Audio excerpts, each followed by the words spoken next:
All right. Thanks for clicking on this video today.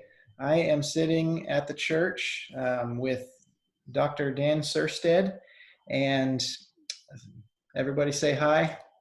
Hey, hey, hey. Um, I thought I'd take a few moments to set up this meeting, a little bit of an interview with Dr. Sirstad, because we're here in experiencing our stay-at-home order, and most of the public is either at home or trying to stay away from things.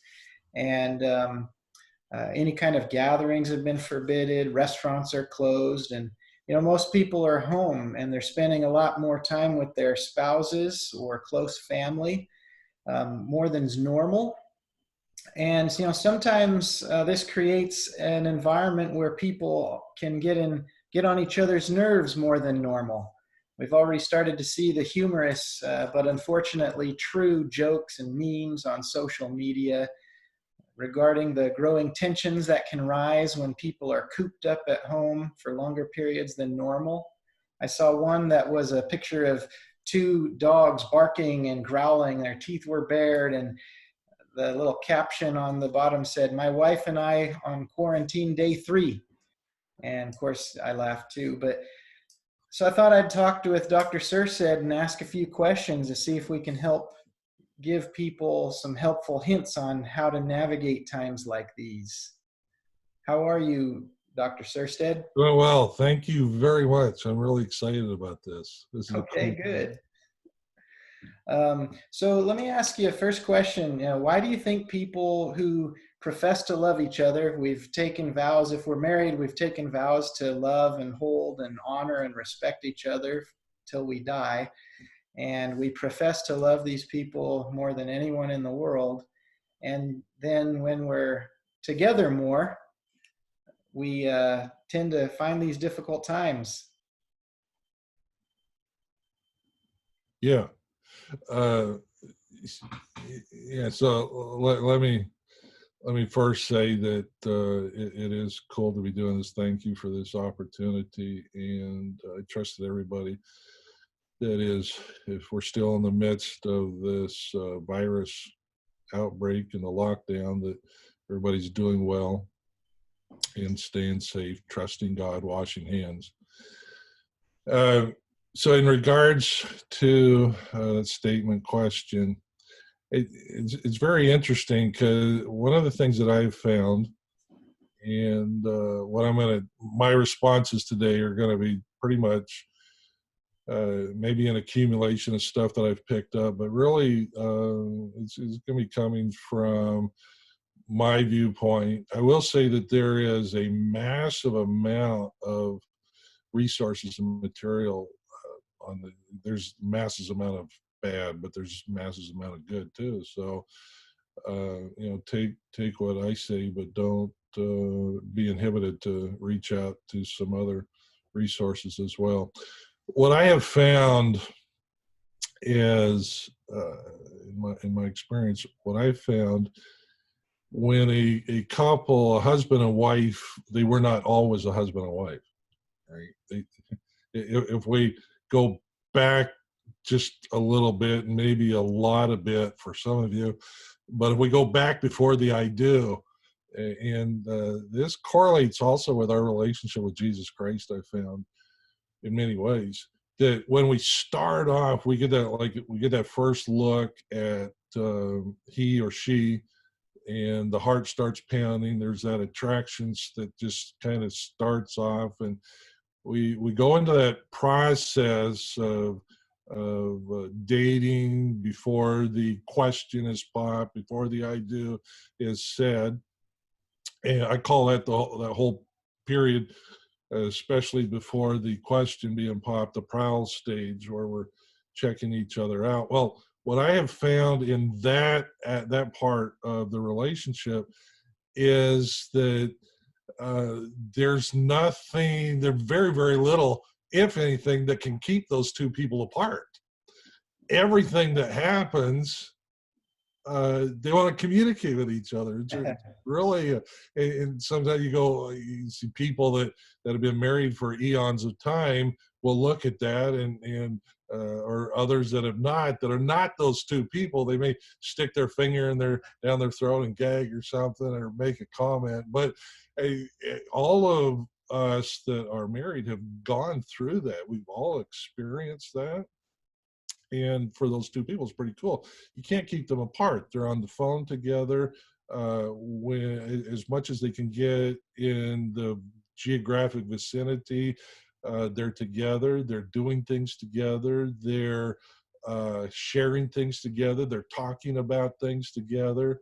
It's interesting that guys that don't typically talk, when they're at that point, they're talking sometimes for hours. I mean, a lot of them just talking.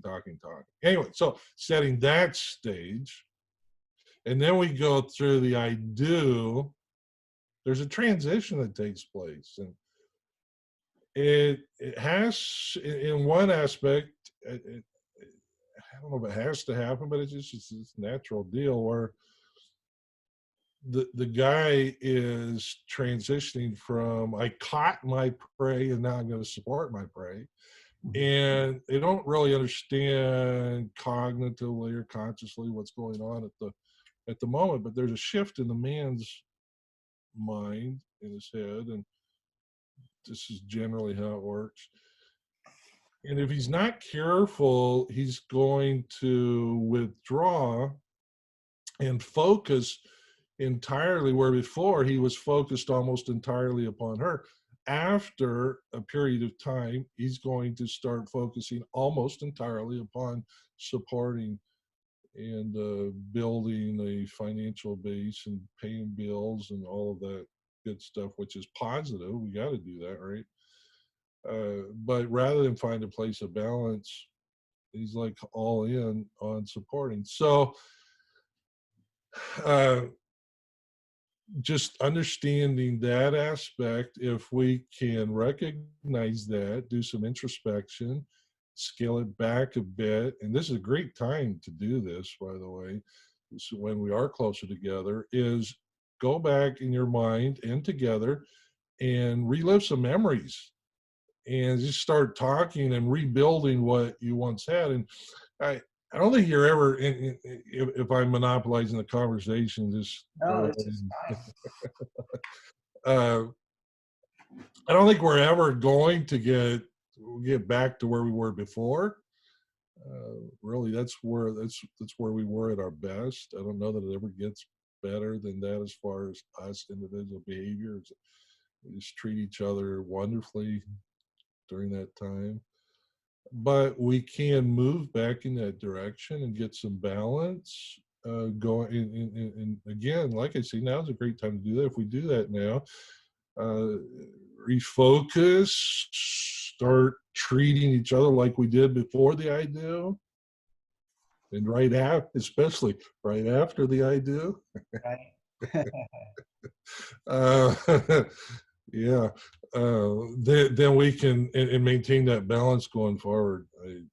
But in answer sort of to where you're going, I think that's a great way to remedy and rectify that, because if all we're doing is on the way on the other side of the pendulum spectrum, then we're going to be irritable and irritating. Whereas if we can both, husbands and wives, family members, everybody can kind of balance it out and get back to the closest center, I think that'd be a good thing. You know, you sparked a question in my mind. You said that there tends to be a shift in a man's mind from the catching of the prey to now, you know, and they were focused on that completely. But now all of a sudden the prey is caught. And so now it's shifted to supporting. And I can see that in a lot of cases. I'm curious though, do you feel like there's maybe a shift also on the women's side? In focus there, or do you think that it's more on the side of the men? Well, for me to say there'd be no shift on the wife's side would likely be inaccurate. But I think primarily in this dynamic, I would have to say it's mostly the man. Okay.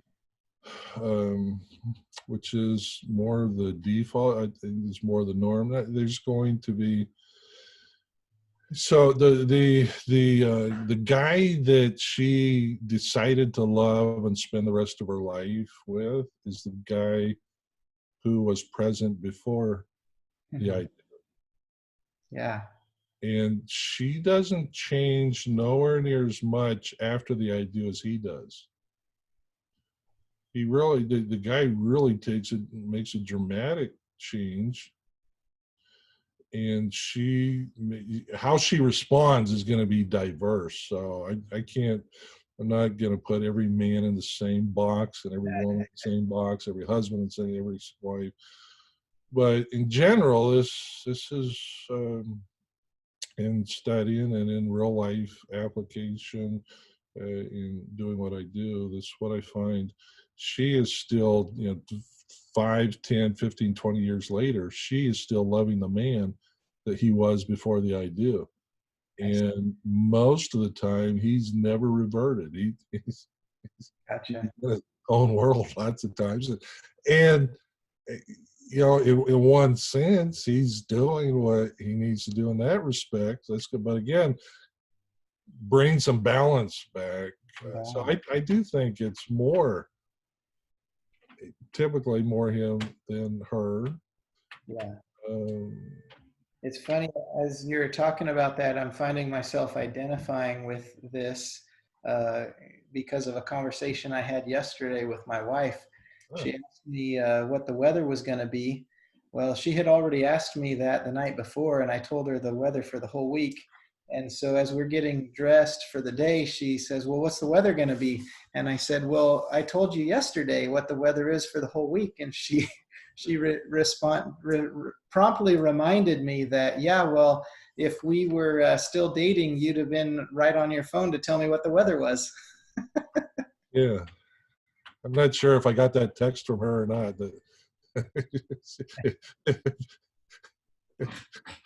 Just an attempt at a joke there.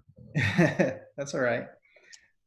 I miss jokes all the time, so it's not you. Yeah, I didn't get a heads up from her. That's what I was alluding to. Oh, okay, gotcha. She's Um, innocent.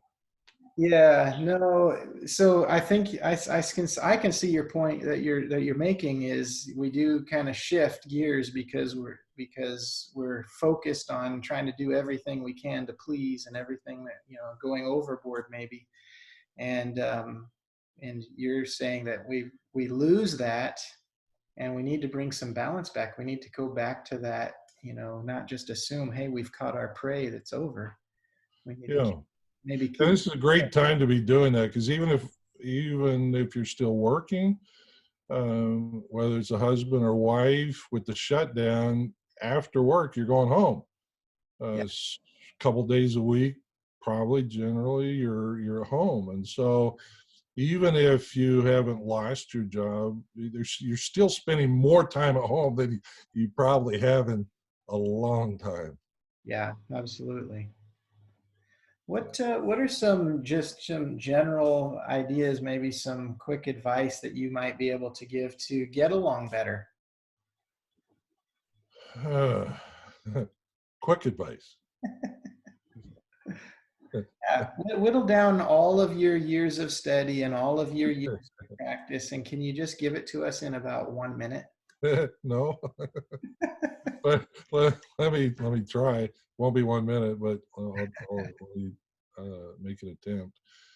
Um, I think something that would be good is both of you sitting down and going down memory lane. That'd be cool. Okay. And just remembering how it was. And for some, it's not been as long as for others, but you can do that. One of the things that happens, and I see naturally, if we allow it, it's just the natural. When we just kind of drift along and we're not being proactive in our relationship, as a husband and wife, then we can get into kind of a stagnant relationship, and it generally takes quite a while to get there. So that doesn't happen overnight. Well, reversing that doesn't happen overnight either. And you're likely going to, I know I'm talking to husband and wives, married people in this respect. It's going to cause some discomfort to try and reverse it. You're going to be nervous. It's almost, unfortunately, almost like maybe starting over, redating, except you've got some baggage. But if both of you are of a mind to, then you can start to do that. So I'd recommend, first of all, taking a trip down memory lane, sparking some romance. Again, laughing together, learning to laugh together. There's a lot of things to laugh at, even during this time. And laughter, we know, is good medicine. And Sure. we need to laugh. So that's one thing that I would certainly recommend, doing things together. Uh, During this time, it would be good to be proactive. I think that one of the things that would be positive as a husband and wife, you can incorporate this with family too, but I think it's good for husband and wife by themselves some as well, is to, if you haven't initiated, to begin a family devotion and a husband and wife devotion, even 15 minutes, 20 minutes a day during this time works wonders. And pray with each other a little bit sometime during the day. I found it's really hard to get angry at somebody you're praying for. It's really hard.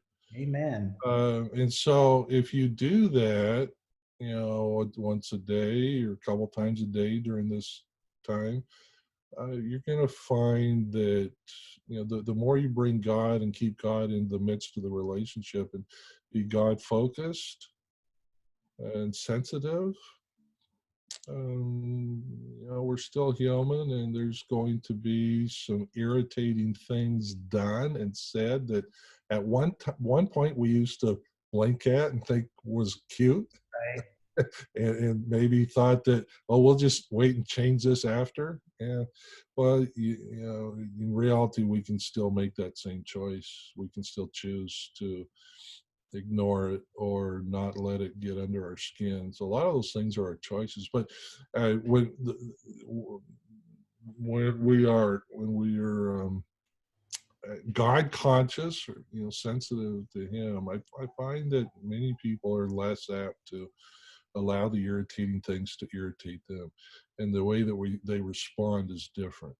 Yeah. So I think I really appreciate you bringing that up. The idea of kind of a two prong is what I hear there is, you're praying for the other person, and not, God, please straighten them out, right, but really praying for them with a desire for their benefit, but also then praying together.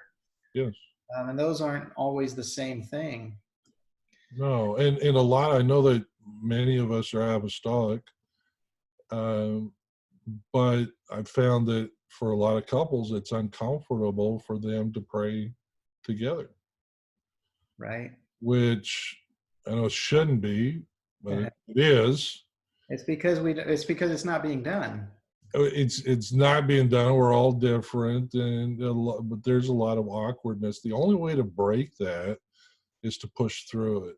Right. And so don't be hard on yourself. Don't be bashful or ashamed or anything. It's not a judgmental thing. It's just take advantage of the moment, take advantage of the time, and start push through it, and be awkward and giggle a little bit if you if you want to. God knows, Right. he's not backward or bashful about it. The two-pronged thing, that's good. Yeah, you mentioned as you were talking about that, to mention a family devotion or a couple devotion. I know we've done a family devotion in our home once a week when we have all of the kids together. We have a family devotion every Friday night, And that has really done a great thing for us as far as, getting us talking about things. Sometimes it's a scripture, sometimes we'll watch a YouTube video that somebody came across, and my wife and I have taken turns doing that, leading it. And then, of course, we pray together. And so for our family, that has been a blessing. Sure. And another thing that kind of sparked my mind as you were talking is um, we've done this both as a couple. Here we're in week 3 of our stay-at-home order. We've gone on walks together, just my wife and I, and then we've done a walk with the family.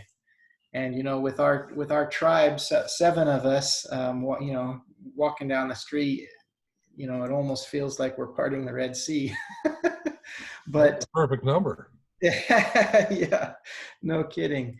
But so we'll go and just walk around the neighborhood and just get out in the fresh air. And one kid's on a scooter and one's on a bike, and some are walking. Which is the dynamic of that is a whole lot different than 7 people sitting in a room all on their tablets or phones, or Oh yeah. totally different dynamic. And really, it's great time to do that, to bring back some community and just talking together. It's Yeah, a good time. absolutely. Um, yeah, there's a lot of different things that you can do to try to get out of those ruts that we get into. I wonder if you might speak to um, maybe a possible way, maybe something you've found effective or suggested to people in your counseling of how to de-escalate once tensions have begun to rise, and we're snapping at each other, or we're short answers, or even if it's gone further, hopefully not too much, but what's a way that we can de-escalate and kind of bring that back down to Okay. Sure. Great question. I wish it didn't happen very often, but it does. uh, we're all human. I think having a prearranged, while we are in our right mind, a sound mind, a prearranged agreement of how we're going to act during those times, because they will happen, and how we respond to them is very important. I think one thing that is really good is to agree on a key word.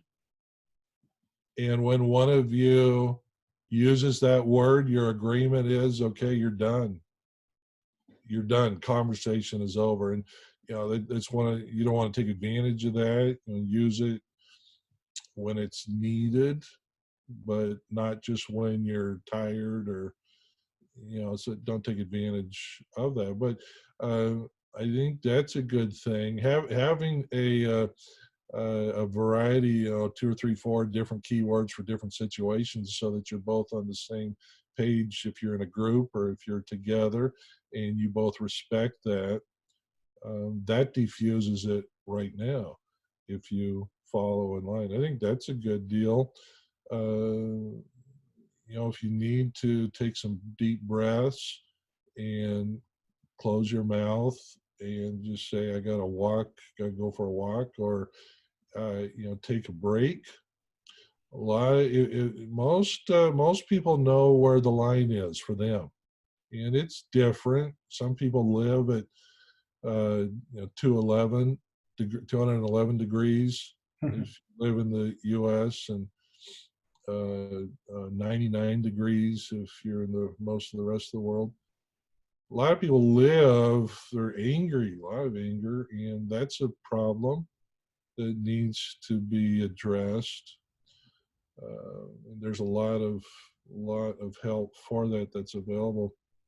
But bringing yourself, Scripture talks about bringing ourselves under subjection, and controlling our mind. Well, there's a line that if we pass, we lose.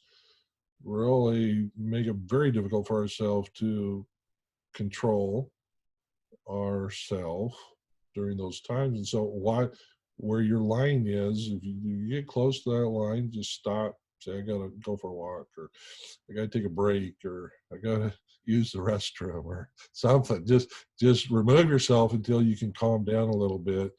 And then I think it's important, once you calm down, is to come back and resolve or remedy, make apologies, restoration, and hugs. And I think we can still do that with our spouses, right? Yeah, I think so. absolutely. Yeah.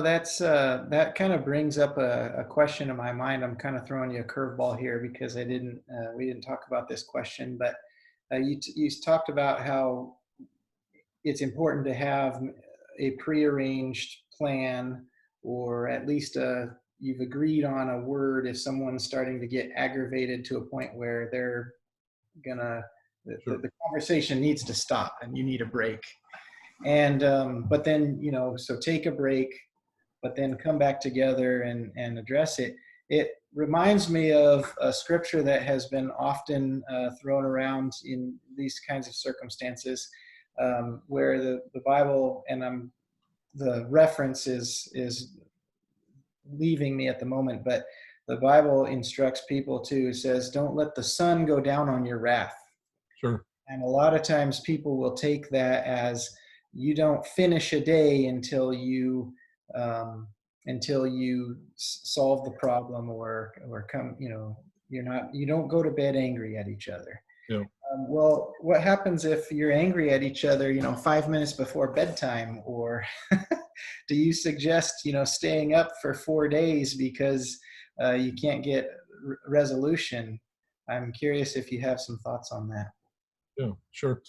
One of the things I recommend is be careful what your pillow talk is. So a lot of folks, especially when there's children in the house, the time that they naturally have together is after the kids go to bed. And usually in this day and age, the time that the husband and wife is together is when they go to bed, if they go to bed at the same time. And that's when a lot of sensitive subjects come up naturally. So be proactive. Don't bring up issues that are going to cause a spark just before you need to go to sleep. Sleep is important. So watch what your pillow talk is. Just have the right kind of pillow talk for husband and wife at that time. One of the things that I really am a major proponent on is having a weekly, like, corporate meeting between a husband and wife, and anything that's going to be of issue throughout the week, whenever it is leading up to the corporate meeting, you just have a list somewhere, right, where you can both access. You can get a look at what's going on. And the list could be long for a while after you start that, but eventually what's going to happen is you're going to train yourselves that that's the only time that we're going to deal with sensitive issues, unless it's a crisis in the moment that has to be dealt with right now. But a lot of things that come up don't have to be dealt with right now. You can sit down cognitively, have some prayer together, and then open up your, like, corporate board meeting, as it were, and without emotion, cognitively work through the areas that need to be dealt with. And not everything at that meeting has to be bad or problematic. It can be good stuff too. Typically you can work through good stuff throughout the week, and so that's not an issue. But the conflict, if you can relegate any potential conflict to one space and one time during a week, you train yourself that, okay, that's where we're going to deal with that. And it's like, both of you, not everybody can deal with something right at the moment. Right. Some people need time to process and to get their mind wrapped around and get ready and get prepared. They got to think things through. And so recognizing that, being respectful of that, setting up, I've yet to find a con or a negative for that. So what that does is it relegates, stuff gets taken care of, but it's more on a planned basis, and it removes those subject matters from bedtime, which happens a lot, Right. but it doesn't have to. Okay. Yeah, I like that. That's a really really good, tangible, practical way to handle So I've never that I remember hit a curveball in the past. How'd I do on that one? that. You knocked it out of the park. Sweet. We'll keep using those baseball analogies. Um, so a while back I read one of these books. I didn't read this one that I'm going to reference, but a man by the name of Willard Harley wrote His Needs, Her Needs. Yeah. And he talks about things that happen or activities that are, he calls them love busters. They're things that break down love in the relationship. But then it also talks about things, marriage builders, things that can be done that build the love in the marriage. And the question I have is, what are some things that you might recommend, particularly for Christians of an apostolic background or Christians in general, what are things that you would consider marriage builders? Okay. Well, let me say that Dr. Harley has written several books and has a great resources. His website, I believe, is marriagebuilders.com. So lots of stuff on there, a lot of articles. I recommend that you check it out, marriagebuilders.com. So for apostolics, especially during this time, let me just throw out a few things. And again, there's massive resources available, ideas for people that have trouble coming up with ideas, which is actually a lot of people.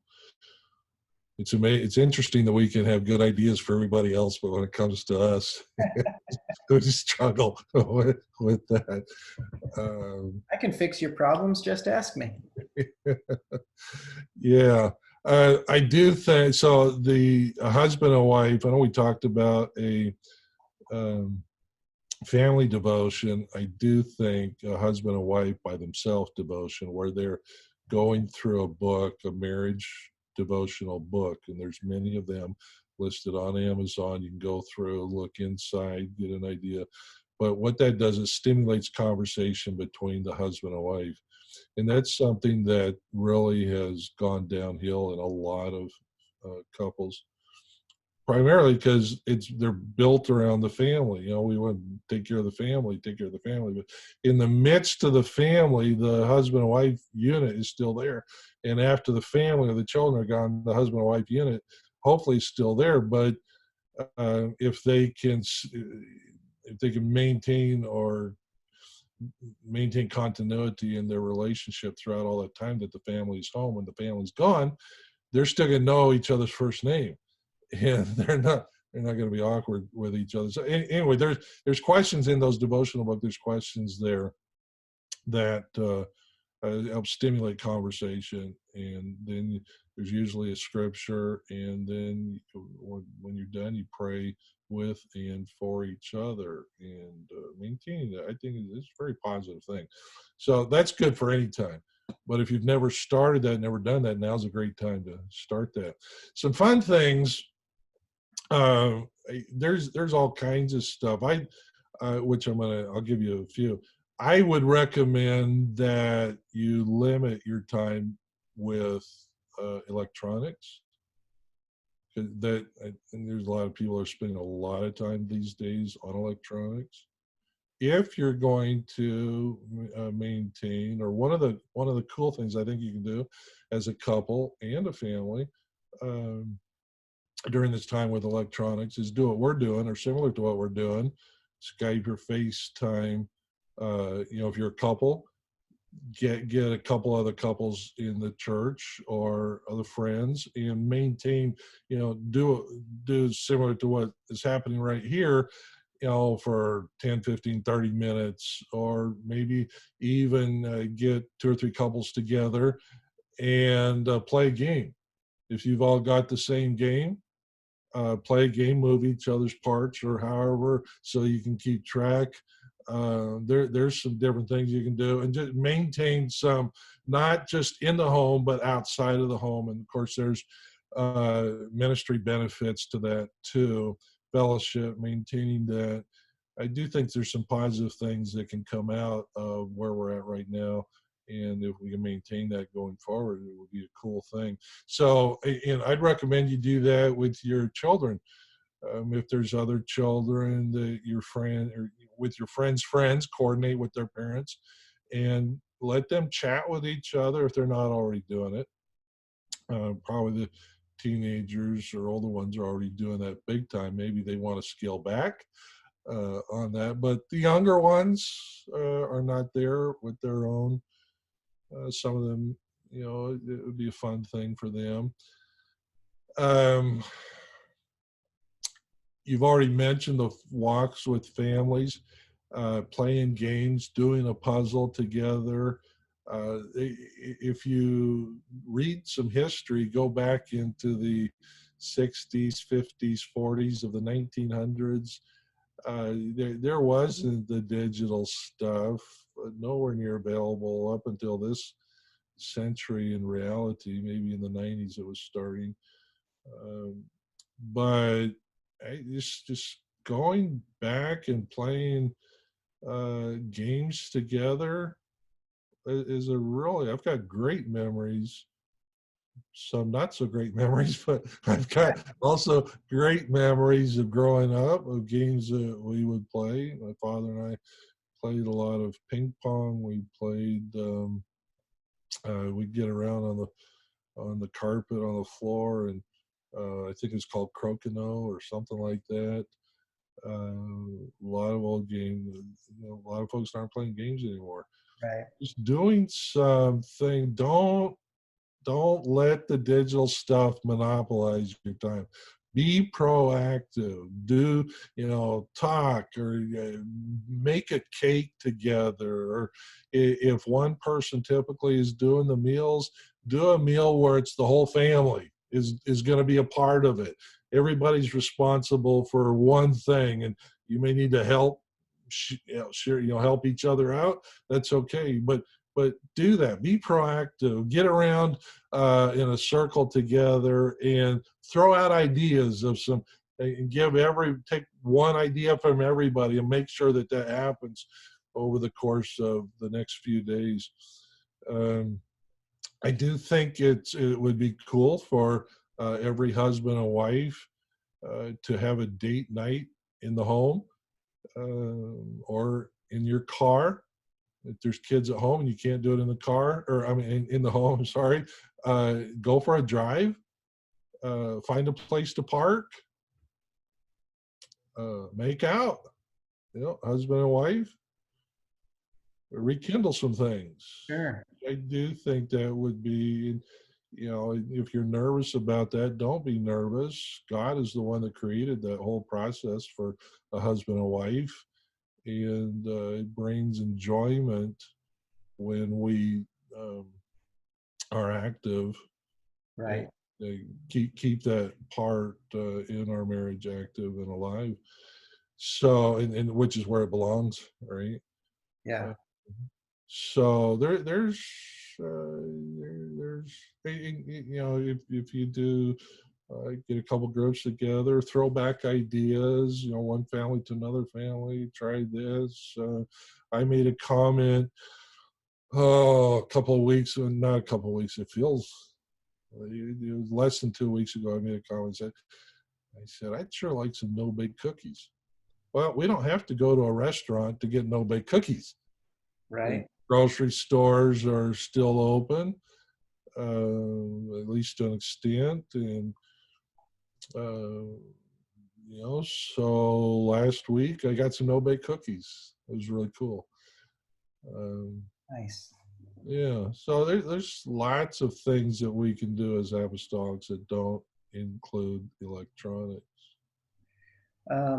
you mentioned, and I'm wondering if you might have a one or two devotionals that you might recommend if you have some on the top of your head. You mentioned the couples getting together and Yeah, doing yeah, devotion. yeah, Uh, yeah. I got a bookshelf. I got some books on a bookshelf. I'll show you right now if you let me. yeah. Okay, hold on. If I stand up, you're going to see my jeans.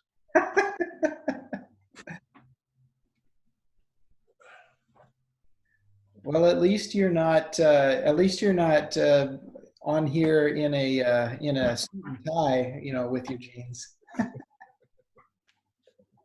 Okay, I've got several here. I think typically older folks generally choose this one. Nice. Nightlight by Dr. James and Shirley Dobson. It's set up as a daily. Um, during this time, certainly it's viable to do a daily, if you choose to do a daily devotion as a husband and wife, as a couple. I find that a lot of families or a lot of homes, husbands and wives in a normal setting, which I don't know that we'll ever see normal. Maybe we will again, but maybe not.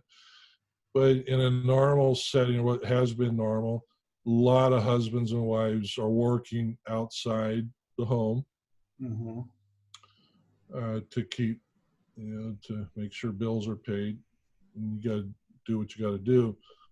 But so in that setting, I understand that although the heart of the desire would be to have to do a devotion every day, it's a super spiritual thing.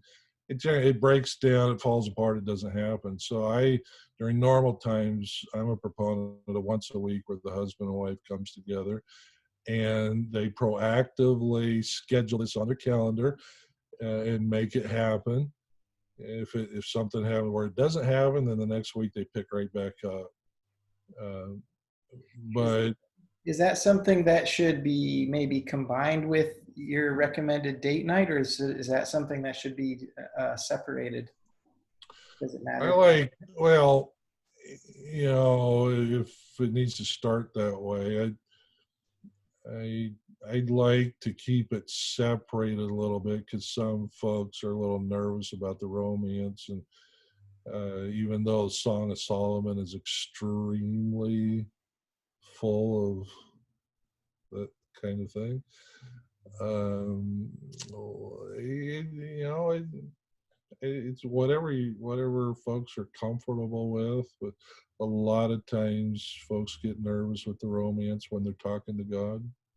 Okay. Shouldn't, but Sure. anyway, I really am a proponent of once a week. 20 minutes on a Saturday, Sunday afternoon, or sometime during the week. Try to be as consistent as possible. It's husband and wife together, and just usually in these books, there's a question. There's a couple questions to stimulate conversation. Anyway, um, here's another one: devotionals. Together with Christ. Together with Christ. This is a dating couples devotional. If any of you are dating, there's 52 devotion Bible studies in there. So that's a good one for before the I do. Um, here's Moments Together by Dennis and Barbara Rainey. Moments Together for couples. A Little God Time for couples.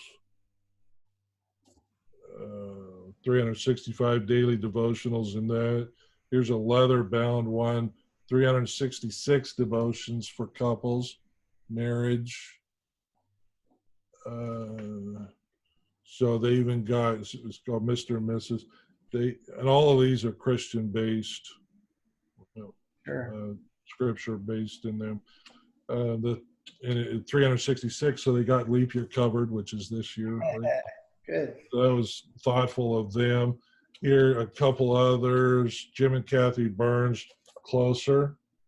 That's 52 devotions. So that this is set up for an annual. Here's Stay Married, a couples devotional. These are 30-minute devotionals. by Michelle Peterson, and one more by Gary Thomas, Devotions for a Sacred Marriage. Okay. So there's others. There's conversation starters. You can go on Amazon. There's just a lot of stuff available. Yeah, of course, there's lots of resources and easily accessible now with so many different things. Okay. Well, I think we're probably at the time frame where even if people are the most dedicated, they're at their Sure. limit of video content. So we probably should bring this to a close. But first, I want to thank you, my friend, Dr. Sirstad, for this time. You've answered some questions. And for those of you who might be watching this, I just want to encourage you to maybe take some of these things. And I just want to close our time with this with 1 Corinthians chapter 13, verse 4. It tells us what love is. And it says that love suffers long and is kind, does not envy, does not parade itself, and is not puffed up, does not behave rudely, does not seek its own, is not provoked, and thinks no evil, does not rejoice in iniquity, but rejoices in the truth, bears all things, believes all things, hopes all things, and endures all things. Now, if you're like me, you've probably already started to sweat as you read through that. But you know what? God encourages us. He gives us his spirit to do the things that we can't do. And I know with prayer, God will help us be able to do Sure. that. And that's kind of circles back to where we started at one of the first recommendations that you gave, Brother Sirstad, is you said, you know what? You should pray for each other. Sure. Pray for each other. And I think that you would agree that that's a vital key. Absolutely. Let me slip in here also. 1 Corinthians 13 is fun to read in a variety, if you're okay with a variety of translations. It's really fun. Also, Song of Solomon. If you're husband and wife, read the Song of Solomon during this time together in different translations. Okay. In a variety. We got the King James, but there's a lot of other really good ones. Song of Solomon. Read it together. You'll be. Our eyes will be opened. Yeah, should be happy about that. A lot of good stuff in there. So yeah. I'm curious. I'm curious if we're going to read the Song of Solomon, do we need to maybe not start with the Amplified version? There's I like the NLT, ESV. There's several good ones. But also during this time, if you've got some downtime as a husband and wife, let me slip this in. We do with Daystar Ministries, who works together with the church there in Olympia, you Pastor Boyd, for which we're very grateful for. We do a marriage checkup that we do in conjunction with Prepare and Rich. And you go online and you answer. It takes about an hour or so to answer bunches of questions. You do that together and it produces like a report card on the marriage, and it brings some things up to the surface that you may not have been aware of. Usually does that on both sides, pro and con. And so you can take a realistic look and do some things, some proactive, constructive things to engage your marriage. That would be another good thing to spend some time on. And if interested, get a hold of Pastor Boyd. He can connect you with me. Well, no, and I'm glad that you mentioned that, because I did intend to bring that up, and I forgot. But give us your website, brother. Yeah, it's dsministries.com. dsministries.com. Yeah, and you can you've provided a lot of resources just on your website, but also it's a way to connect to you if someone wanted to connect with you and counsel. We also have a connection on our website a link to your page, and we definitely recommend your ministry to couples and families. Definitely appreciate that. All right, we're going to sign off for now, and hopefully this has been a blessing to everyone who may be watching.